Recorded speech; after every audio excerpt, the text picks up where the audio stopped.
I'm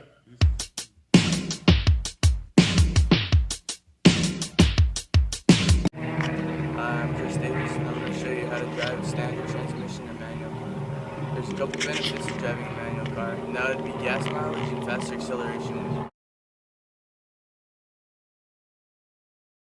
There's a couple things you need to do before you start driving your standard transmission car. Just like in any car, you got to make sure you have your license, your registration, that's very important in case you get pulled over, and your keys, of course. You need that to start the car.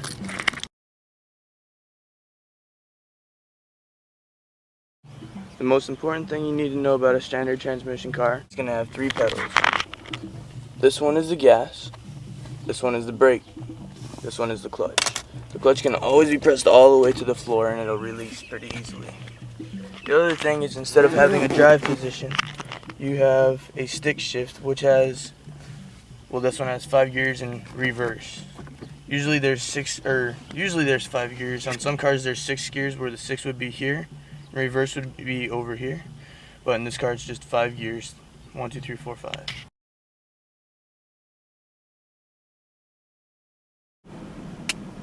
When you first get in the car, you'll notice that it's parked in gear with the e-brake up. The e-brake can be down. When it's parked, it's up. To go through the gears, it's pretty easy. It shows you where all the gears are, but you gotta kind of move the stick shift to where they are. So first is to the left and up. That's first gear. Second gear is straight back from first gear. Third gear is up to the middle and up again. Fourth gear is directly behind that. And fifth gear is to the right and up. You're in fifth gear now. Whenever you park the car, you're going to make sure it's in third gear or first gear. Well, it really doesn't matter what gear you're parked in, just so it's in a gear. That prevents the car from rolling away on a hill.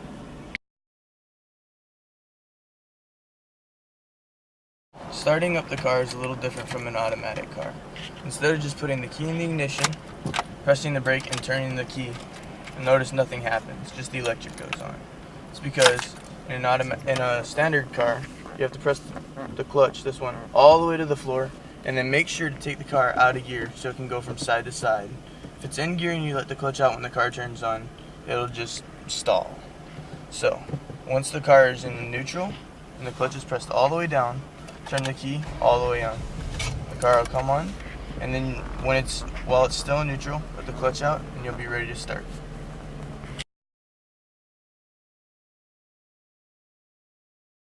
Starting in first gear is the hardest thing with driving the manual car. First of all, you have to make sure your e-brake is off. Hold your brake down so the car doesn't roll.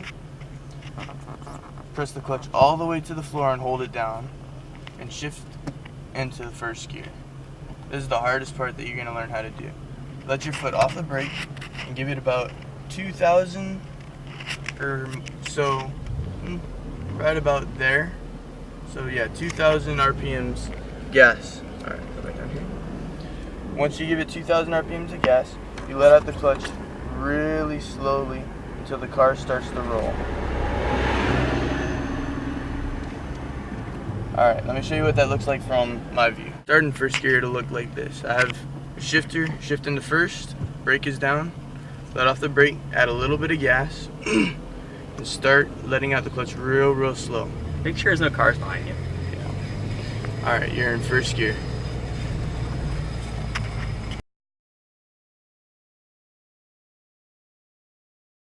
Alright, once you're in first gear, you're going to realize that you can only drive it to a certain amount of speed. In this car, it's only about 30 miles an hour, and if you do 30 miles an hour in first gear, it's really no good. You're going to just waste gas.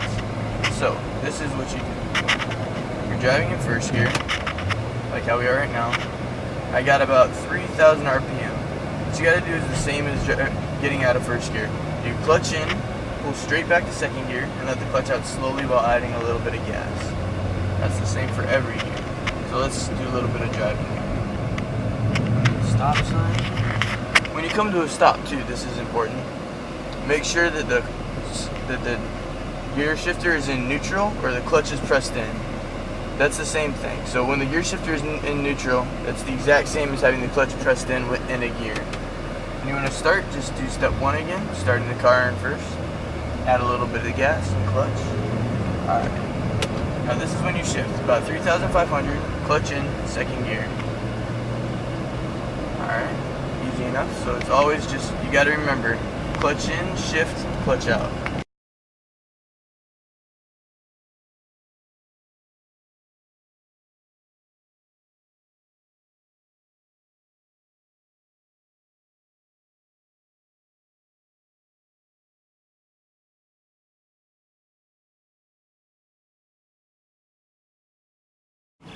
This is why first gear is so hard.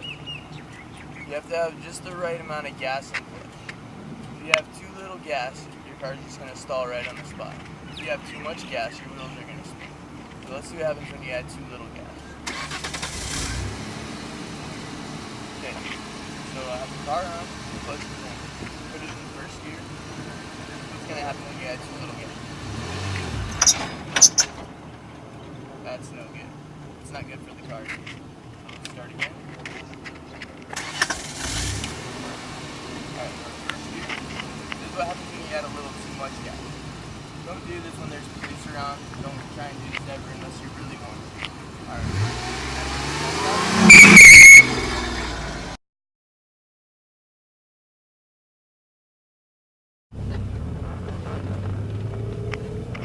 Alright.